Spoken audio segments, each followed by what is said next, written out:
Encounter news, अब लेंगे हर खबर की खबर। इंदौर के खजराना क्षेत्र से थैलेसीमिया पीड़ित बच्चों के परिजन कलेक्टर कार्यालय की जन सुनवाई में पहुंचे। उनका आरोप है कि 2 साल से दवाइयां नियमित रूप से उपलब्ध नहीं हो रही है।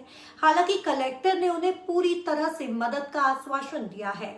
मामला इंदौर के खजराना क्षेत्र स्थित थैलेसीमिया सेंटर से जुड़ा है। खजराना गणेश मंदिर परिसर में संचालित इस सेंटर में 81 बच्चे रजिस्टर्ड हैं, जिन्हें हर महीने थैलेसीमिया की महंगी दवाएं दी जाती हैं। इन दवाओं की कीमत 30 से 40 हजार रुपए तक होती है। परिजनों का आरोप है कि पिछले 2 वर्षों से दवाइयों की आपूर्ति नियमित नहीं हो रही। कई बार महीनों तक स्टॉक खत्म रहता है। थैलेसीमिया एक गंभीर रोग है। दवा नहीं मिलने से बच्चों का आयरन लेवल खतरनाक स्तर तक पहुंच रहा है। मंगलवार को कलेक्टर कार्यालय में आयोजित जन सुनवाई में बड़ी संख्या में परिजन पहुंचे और गुहार लगाई। कलेक्टर शिवम वर्मा ने मामले को गंभीरता से लेते हुए आश्वासन दिया कि आगे से दवाओं की आपूर्ति में कोई बाधा नहीं आने दी जाएगी।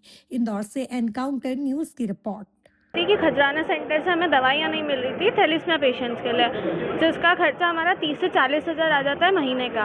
और एक इंजेक्शन हमारी बहुत इंपॉर्टेंट है, जो नहीं मिलती है तो बच्चों के बहुत ऑर्गन्स में इकट्ठा हो जाता है और वो उनकी डेथ भी हो जाती है। कोई भरोसा नहीं रहता कभी किसी का। क्या कितने का आता है इंजेक्शन से बात की जाए? महीने का 30,000 इंजेक्शन का हो जाता है, 20-30 हज़ार। हम लोग कलेक्टर साहब से थैलेसीमिया के बच्चों के लिए मिलने आए थे, जिनको दवाइयाँ बहुत समय से उपलब्ध नहीं हो पा रही है।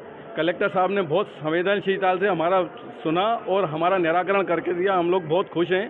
हम लोगों को कलेक्टर साहब ने बोला है कि आगे से आपको कोई भी समस्या नहीं आएगी।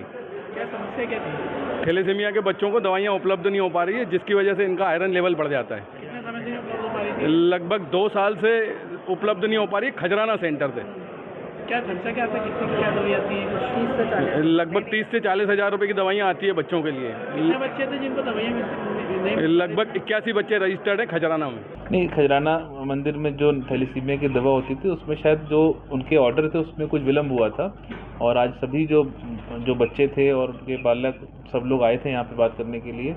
बच्चों से बात करी, हमने उनको अश्योर किया कि उनकी दवा निरंतर यहाँ से जो थैलेसीमिया के इंजेक्शन होते हैं सारी चीज़ें जारी रहेगी, उनको किसी प्रकार की दिक्कत नहीं आएगी। और ये चूँकि ऑर्डर करने में शायद डिले हुआ था, इस कारण से दवा टाइमली नहीं पहुंची थी, तो अब आगे से ये व्यवस्था ना बिगड़े, इसके लिए हमने जो थैलेसीमिया पेशेंट थे उसमें से एक बालक हैं वैभव सोनी, उनको ही हमने इसका मतलब नोडल बना दिया है। वही ये व्यवस्था सुनिश्चित करेंगे और हमारी टीम भी इसकी रेगुलर मॉनिटरिंग करेगी। टाइमली ऑर्डर हो, टाइमली हमको दवा प्राप्त हो और सभी बच्चे हमारे हेल्दी रहें, इसका हम लोग प्रयास करेंगे। हमारे YouTube चैनल और Instagram पेज को सब्सक्राइब और फॉलो जरूर करें, ताकि हर नई अपडेट की नोटिफिकेशन आप तक सबसे पहले पहुंचे। संपर्क कर सकते हैं।